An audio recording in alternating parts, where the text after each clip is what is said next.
All is वेल हा cinema आपल्या भेटीला येतोय. खूप भन्नाट काय काय असणार आहे आणि आत्ता माझ्यासोबत आहे आवाज की दुनिया रोहित हळदीकर आणि सोशल मीडिया पे अभी जो छा गई है Amayra Goswami is here. So छान वाटतं तुम्हाला दोघांना एक छान तुमची पण एक मस्त काहीतरी केमिस्ट्री असणार आहे. I am sure about it. पण ऑल इज वेलचा भाग होणं हे किती स्पेशल होतं तुमच्या? नाही खूपच स्पेशल होतं कारण मला कॉमेडीमध्ये मी रमतो खरं तर आणि हा जॉनर सहकलाकार हे सगळंच उत्तम जमून आल्यामुळे खरंच स्पेशल होतं. प्रियदर्शन जाधव दादाचा फोन आला होता मला या फिल्मसाठी की मी एक फिल्म लिहितोय आणि मी कामही करतोय तर तुझं नाव रेकमेंड केले तर तू बोलून घे कारण नुकतीच आम्ही काटाकीर संपवली होती आणि त्यानंतर या फिल्मचं शूटिंग सुरू झालं तर या फिल्मचा भाग असणं खरंच खूप स्पेशल आहे. आणि अमायरा तू काय सांगशील मराठी फिल्म हे सगळे एवढी मोठी कास्ट कसं होतं? ही तर माझी पहिलीच मूवी आहे. सो मॉडेलिंग करत होते, लॉ करत होते आणि मला ॲक्टिंगमध्ये जायचं होतं असं कुठली असतो? मी वृंदावनची आहे, UP मथुरा, पण मी बॉर्न अँड बॉटअप पुण्याची आहे तसं.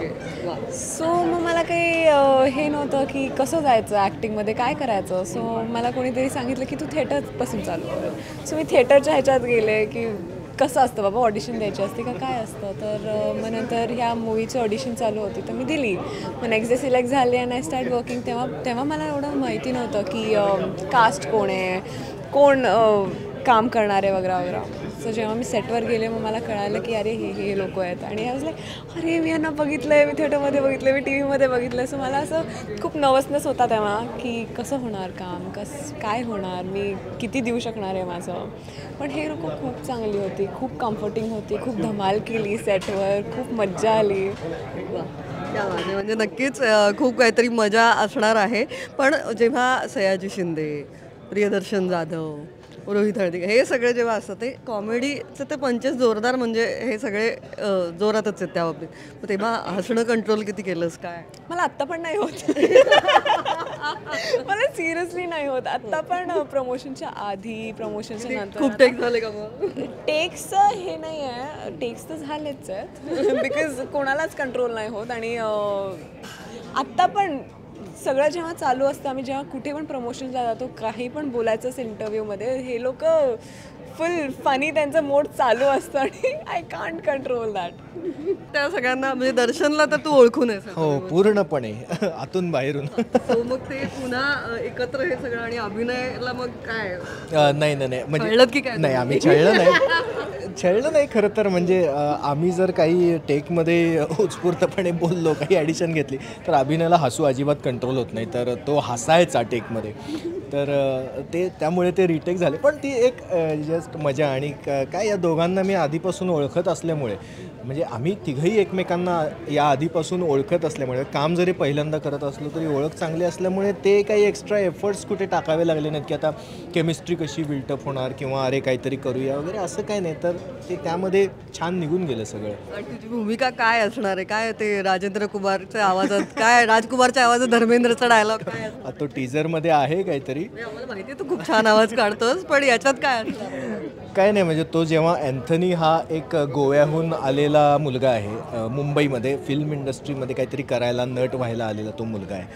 तर तो अजय जाधव दादा जे कॅरेक्टर प्ले करतो आहे, जो तुला काम देतो म्हणून सांगतो आणि तो फसवतो नंतर खरं तर तो म्हणतो की मी आहे चांगला, आपण पटवून देतो ना आल्यावर की मला कास्ट करा, मी चांगला ॲक्टर आहे, तुम क्या क्या कर सकता हो ना. मैं राजकुमार का डायलॉग धर्मेंद्र की आवाज़ में बोल सकता हूँ, कैसे ना तलवार की धार से न, हे एवढा ऐकतो आणि तो निघून जातो. म्हटलं सर मी याच्यापेक्षा बेटर करू शकतो ॲक्टिंग. तर ते अशी एक गंमत आहे ती त्यामध्ये. आणि तुझं कॅरेक्टर काय असणार आहे? माझे कॅरेक्टर सांगणार आहेस का? मी सगळं तर नाही सांगणार पण माझ्या ऑफकोर्स माझ्या कॅरेक्टरचं नाव ॲना आहे. ती एक असिस्टंट डायरेक्टर असते, ती खूप बबली असते, कॉन्फिडंट असते. मग ती ह्याला भेटते कारण हा गोव्यावरून आलेला ॲक्टर असतो आणि मी असिस्टंट डायरेक्टर असते. सो त्याला ऑडिशन द्यायची असते त्याच्यात. मग हे लोक कुठल्या तरी जालमध्ये फसतात, मग ॲना कशी वाचवते त्यांना हे तुम्हाला थिएटरमध्येच दिसेल. आणि तुम्ही या सिनेमाच्या निमित्ताने तू याला पहिल्यांदाच भेटली होती? मी पूर्ण टीमला पहिल्यांदा भेटली आहे.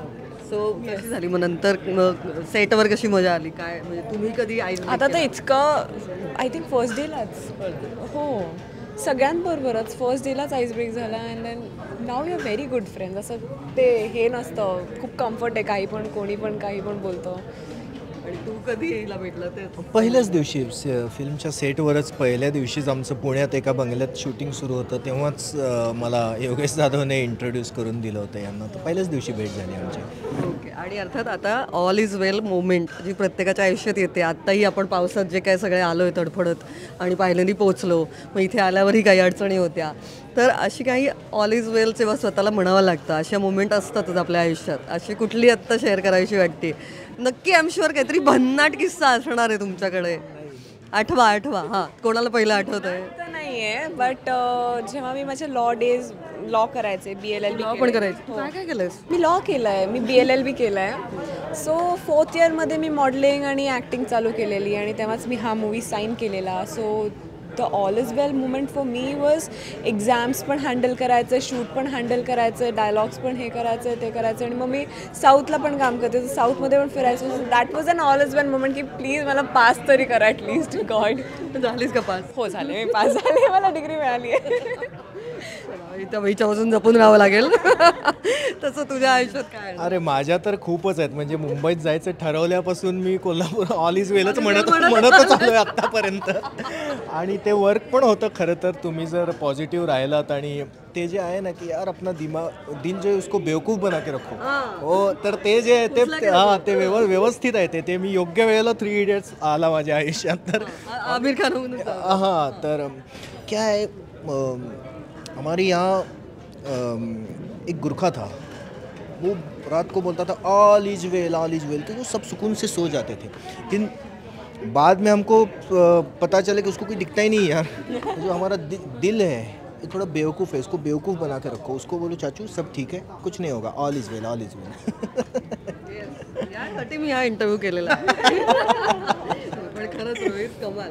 मग त्यामुळे तू ऑल इज वेल म्हणतच इथे आलास असं तुला वाटतं? ॲब्सोल्युटली. आणि अजूनही म्हणतोय आणि ते म्हणावंच. म्हणावंच लागतं. ओके. आणि जाता जाता फ्रेंडशिपबद्दल काय सांगाल? कारण फिल्म फ्रेंडशिपबद्दलही बरंच काही बोलते. अचानक तुम्ही मित्रही झालेला असता किंवा जे काय, तर what is friendship for you?